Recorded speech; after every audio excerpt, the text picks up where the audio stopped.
अस्सलाम वालेकुम स्टूडेंट। आज बायोलॉजी के अंदर हम एक और टॉपिक पढ़ेंगे जिसका नाम है बैक्टीरिया। हम बैक्टीरिया के बारे में पढ़ेंगे, उसकी डिस्कवरी के बारे में पढ़ेंगे, फिर इसकी हैबिटेट के बारे में और बैक्टीरिया को कैसे क्लासिफाई करते हैं उसके बारे में आज हम जानेंगे इसी लेक्चर में। तो व्हाट इज़ बैक्टीरिया? ये प्रोकैरियोट है बैक्टीरिया। जैसे आर्की पढ़ा था उसी डोमेन के अंदर बैक्टीरिया भी है। ये यूनिसेलुलर प्रोकैरियोट है whose cell wall is made up of murein. Murein क्या है?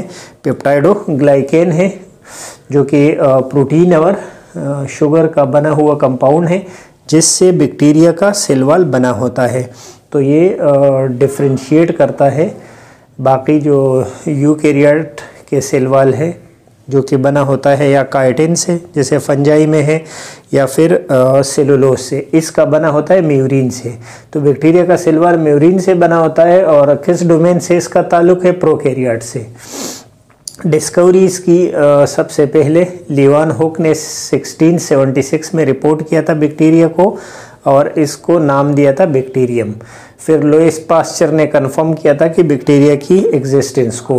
रॉबर्ट कोच ने बाद में डिस्कवर किया बेसिलाई को, रॉड शेप बैक्टीरिया। बेसिलाई को किसने डिस्कवर किया? रॉबर्ट कोच ने।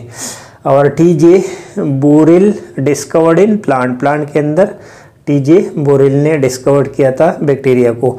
हैबिटेट, बैक्टीरिया की हैबिटेट क्या है? मतलब बैक्टीरिया कहाँ पे रहता है, एग्जिस्टेंस कहाँ पे करता है? तो all places where life is possible. जहाँ जहाँ पे ज़िंदगी मुमकिन हो बैक्टीरिया की हैबिटेट वही है। लाइक फॉर एग्जांपल सॉइल में भी होता है, वाटर में भी, एयर में भी। कुछ एक्सट्रीम कंडीशन है, हॉट चश्मे हैं या ग्लेशियर से कोल्ड, वहाँ पे भी कुछ बैक्टीरिया पाए जाते हैं। क्लासिफिकेशन किस तरह करेंगे बैक्टीरिया की? बैक्टीरिया की क्लासिफिकेशन हम इसकी मॉर्फोलॉजी की बुनियाद पे करेंगे, इसके मोड ऑफ न्यूट्रिशन को देख के करेंगे, जेनेटिक और बायोकेमिकल कैरेक्टरिस्टिक को सामने रख के बैक्टीरिया को डिफरेंट 5 ग्रुप में डिवाइड किया गया है। तो सबसे जो पहला ग्रुप है वो है प्रोटियोबैक्टीरिया। प्रोटियोबैक्टीरिया के अंदर ग्राम नेगेटिव बैक्टीरिया है। ये डाइवर्स ग्रुप है। प्रोटियोमीन एक डाइवर्स ग्रुप है जिसके अंदर ऑटोट्रॉफ भी है जो अपनी खुराक खुद बनाता है, हेटेरोट्रॉफ है जो दूसरों के ऊपर डिपेंड करता है। इनएरोबिक और एरोबिक टाइप के बैक्टीरिया जो है वो प्रोटियोबैक्टीरिया के अंदर है। इसके अंदर फिर सब ग्रुप से अल्फा ग्रुप है, जैसे अल्फा प्रोटियोबैक्टीरिया कहते हैं, बीटा प्रोटियोबैक्टीरिया, गेमा प्रोटियोबैक्टीरिया, डेल्टा प्रोटियोबैक्टीरिया और एप्सिलॉन प्रोटियोबैक्टीरिया। इसके कुछ पार्टिकुलर कैरेक्टरिस्टिक है जो आपने एमसीक्यूज के लिए याद रखने हैं। अल्फा प्रोटियोबैक्टीरिया के अंदर ये क्या करता है? ये बैक्टीरिया एसोसिएशन बनाता है कुछ प्लांट के साथ, ये सिम्बियोटिक रिलेशन बनाता है और उसके लिए जो जैसे नाइट्रोजन की फिक्सेशन करके उसको न्यूट्रिएंट प्रोवाइड करता है। इसकी एग्जांपल क्या है? राइजोबियम अल्फा की एग्जांपल है। बीटा जो है उसके अंदर फोटोट्रॉपिक, हेटेरोट्रॉपिक और ऑक्सीडाइजिंग बैक्टीरिया है जो ऑक्सीडेशन रिएक्शन करवाता है और इसकी एग्जांपल नाइट्रोसोमोनास है। गेमा बैक्टीरिया जो है वो फोटोसिंथेटिक बैक्टीरिया है, लेकिन कौन से वाले हैं? एक तो साइनोबैक्टीरिया है वो भी फोटोसिंथेटिक है, लेकिन ये जो फोटोसिंथेटिक है ये हाइड्रोजन सल्फाइड को यूज़ करता है इंस्टेड ऑफ वाटर। तो बाद में चूँकि वाटर जो यूकैरियोट अगर यूज़ करता है तो वाटर से वो ऑक्सीजन रिलीज़ करता है, तो इसमें चूँकि ऑक्सीजन नहीं हाइड्रोजन सल्फाइड यूज़ करता है तो बाद में ये सल्फ़र को इवॉल्व करेगा रिएक्शन में। और इसकी एग्जांपल है सल्फ़र बैक्टीरिया और उसी बुनियाद पे इसका नाम सल्फ़र बैक्टीरिया है कि ये बाद में सल्फ़र को प्रोड्यूस करता है। डेल्टा जो बैक्टीरिया है वो एनाएरोबिक और एरोबिक दोनों टाइप है, लेकिन इसमें जो याद रखने की चीज़ें हैं डेल्टा में, वो फ्लोटिंग बॉडी बनाता है। ये जब अनफेवरेबल कंडीशन हो तो ये अपने ऊपर एक फ्लोटिंग बॉडी बना देता है जो कि मेक्सोस्पोर कहलाता है और अनफेवरेबल कंडीशन को कोप करता है इसी के थ्रू। इसकी एग्जांपल है माइकोकोकस। नेक्स्ट जो है एप्सिलॉन है। एप्सिलॉन के अंदर पैथोजेनिक बैक्टीरिया है, उसकी एग्जांपल है हेलिकोबैक्टर पाइलोरी जो स्टमक के अंदर इन्फेक्शन काज करता है, एच पाइलोरी। वो एग्जांपल है एप्सिलॉन बैक्टीरिया की या प्रोटियोबैक्टीरिया की। तो ये तो एक क्लास हो गया प्रोटियोबैक्टीरिया का। सेकंड क्लास जो है वो क्या है? क्लेमेडियाज। क्लेमेडियस के अंदर स्फेरिकल है, सारे बैक्टीरिया जो है वो स्फेरिकल है, मतलब राउंड शेप के बने होते हैं। ग्राम नेगेटिव बैक्टीरिया है इसके अंदर, और इसकी एग्जांपल जो है वो क्लेमेडिया ट्रैकोमेटस है। और ये आई और यूरोजेनिटल ऑर्गन जितने हैं उसके अंदर डिजीज काज करते हैं।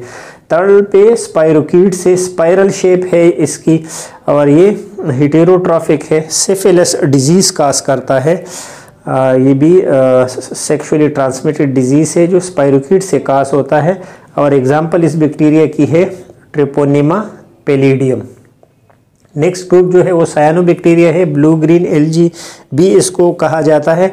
और सायानोबैक्टीरिया बिल्कुल जो यूकेरियोटिक प्लांट है बिल्कुल उसी की तरफ फोटोसिंथेसिस करवाता है और वाटर और कार्बन डाइऑक्साइड को यूज़ करके एंड में ऑक्सीजन को रिलीज़ करता है। इसकी एग्जांपल नोस्टॉक है।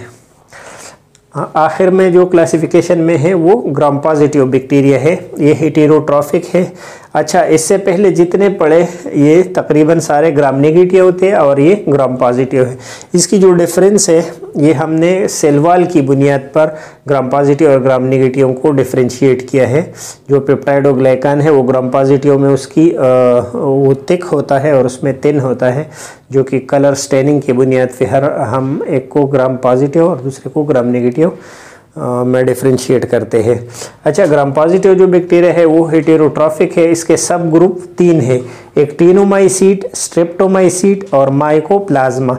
एक टीनोमाइसीट के बारे में याद रखना है कि ये रॉड शेप है, ये सेफ्रोफाइट है, डेड जितने एनिमल है उसके ऊपर ये सर्वाइव करता है और उसको डिकम्पोज करके अपने खुराक ले लेता है। ये पैथोजेनिक है, मतलब डिजीज काजिंग ऑर्गेनिज्म है। इसका सबसे जो मशहूर एग्जांपल है वो माइकोबैक्टीरियम ट्यूबरकुलोसिस है, जो ह्यूमन के अंदर टीबी काज करता है। स्ट्रेप्टोमाइसीट एक इम्पॉर्टेंट बैक्टीरिया है क्योंकि हम इससे एंटीबायोटिक बनाते हैं, सिंथेसिस ऑफ एंटीबायोटिक के लिए हम यूज़ करते हैं, और इसकी एग्जांपल स्ट्रेप्टोमाइसिस है। माइकोप्लाज्मा जो है इसमें एमसीक्यूज के लिए आपने याद रखना है कि ये द ओनली बैक्टीरिया है जिसके अंदर सेल वॉल नहीं है और ये सबसे स्मॉल है साइज़ में। आपने बैक्टीरिया के बारे में ये क्लासिफिकेशन याद रखना है। इसमें अगर कुछ मुश्किल हो, आपको कोई मसला हो, समझ नहीं आया हो, तो आप लोग कमेंट्स में पूछिए, मैं आपको जवाब देता हूँ।